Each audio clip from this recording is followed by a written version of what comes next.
And on this video, we're going to be taking a look at the VIOFO A129 Plus Duo, which is a dual dash cam. So we have a front camera and a rear camera, and we also get 2K high resolution video, as well as parking monitoring and app support and motion detection. And on this video, I'm going to show you what you get inside of the box when you purchase one of these units, as well as walk you through the features of it, and we'll see some driving footage to see how well it actually performs.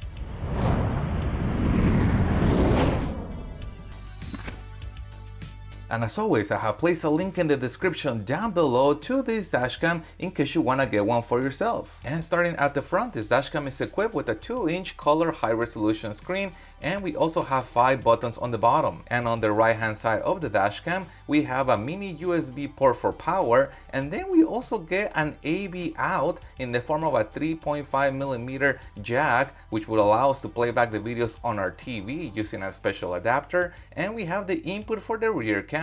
And on the left hand side of the dashcam, we have a reset button, we have a microphone, and the memory card slot, which supports memory cards as large as 256 gigabytes. Moving to the back of the dashcam, we have the front camera, which does support adjusting the view angle, and quite a bit of range actually in here in my opinion. And to mount the dashcam, they have included high strength double-sided tape. I can peel this back and then stick this to my windshield. Now the mount also contains the GPS module and is a detachable type, which allows us to remove the dashcam when we walk away from the vehicle if desired, and to remount it when we come back and click that back in place. And the rear camera also mounts using high-strength double-sided tape. I can peel this back and then stick this to my windshield. Also, the mount is also detachable in case we wanted to remove the rear camera for some reason, perhaps to clean our windshield and then quickly reinstall it in place. Additionally, the rear camera also has the viewing angle adjustment that we saw earlier on the front camera of the main dash cam. And towards the top of the camera, we have the input for the rear camera extension. And to connect the rear camera to the dash cam, they have included this extension cable with a length of approximately 6 meters, which is about 19 feet long. And to power the dash cam, we get a cigarette lighter adapter and the USB cable. Now what's neat about the adapter is that it does have dual USB ports, so one of them can be used for the dash cam, the other one can potentially be used to charge another device. And we can see on here the red blinking dot confirming that we are in fact recording, as well as a summary screen of the different settings that have been enabled on this dash cam. Also, we have a button in the center that allows us to flag the video that is currently being recorded in case we wanted to find that section of the video later. We also have a microphone button. Pressing this button turns off the microphone, so we're only recording video. Pressing that button again records audio and video. The last button right here allows us to cycle through the views. This is the front view. Pressing that one more time shows us the rear view. Pressing that one more time shows us a split view where we have the front and the rear, and pressing that one more time, now we have the rear and the front. And you can also play back the videos by stopping the current recording and then pressing the center button takes us to the playback screen where we have videos and photo files. Let's take a look at the videos. Now I can use the arrows to move up and down and select the video that I wanna look at, and then hit that center button to play back the video directly on the dash cam. But now let's take a look at the menu options of this dashcam. The very first one is resolution, and we have several resolutions to choose from. The highest one being 2560 by 1600 for the front camera and 1080p for the rear camera, both running at 30 frames per second. However, you could lower the resolution if desired, if you wanted to fit more into the memory card, and I'll scroll through here so you can see all the different options that you get for resolution. This dashcam also supports HDR, which is high dynamic range, and you can have that off or on, or you can select when you want to have HDR enable or disable. And for parking mode, we got several options. The very first one is turning it off entirely. The next one is motion detection, and this will record when somebody passes in front of the vehicle or in the rear of the vehicle. We also get time lapse, and we get several choices on how we want that time lapse to run in terms of frames per second, or we can also select low bit recording if we wanted a small file size. And we can further customize parking mode by changing the G sensor setting, which is how sensitive is the dashcam to detecting when somebody impacts the car when it is parked and you're away from it. And you got the choices of low, middle, or high sensitivity. We also have the same adjustment for the parking motion detection sensitivity, low, medium, or high. But it is important to point out that the dashcam has to be hardwired in order for you to be able to enable parking mode. And for normal driving, if you do not want to have continuous video recording, you can select time-lapse, or you can select a motion detection where it only records when there is movement in front of the camera. We also get a G sensor for normal driving that allows this dashcam to detect when you get into a car crash, and it's gonna flag the video so you can find it later in the future. You can turn that off entirely, or you can select low, middle, or high sensitivity. And you can further customize the dashcam by selecting what information you want to have recorded on the video. In this case, I have all info, but you can select whether you want just your speed, or whether you just want the coordinates to be shown, or turn off all that info altogether. We also get a screensaver mode that allows this dashcam to turn off the screen after a certain period of time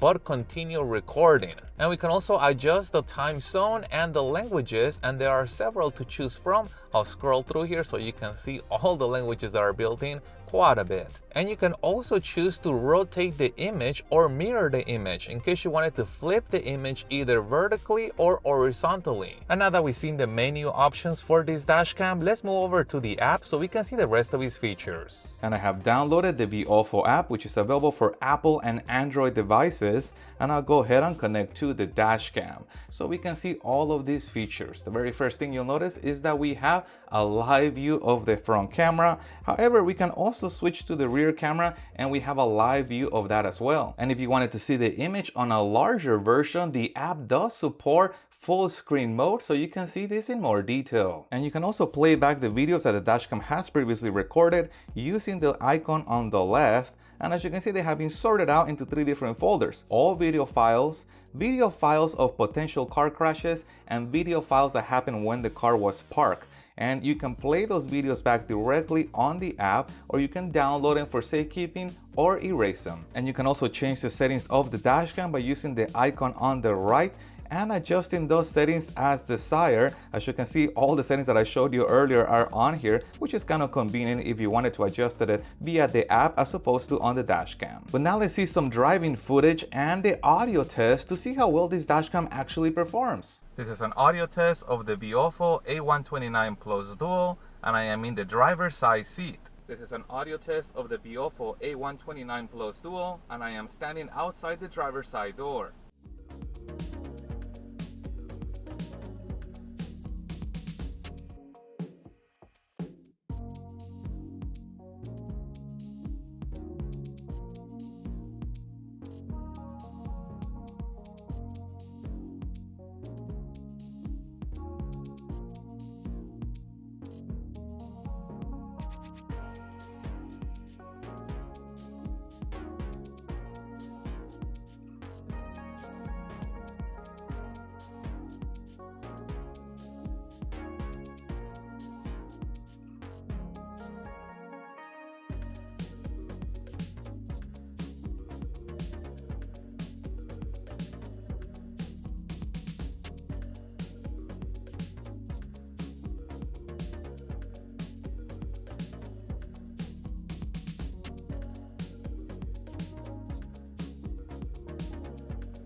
Well, probably one of the most interesting features of the VIOFO Dashcam is that it supports a circular polarizing filter, and they have made their own. And if you have not seen my video on these filters, I'll put a link to it in the description down below. These filters can dramatically increase the quality of the video that a camera can capture.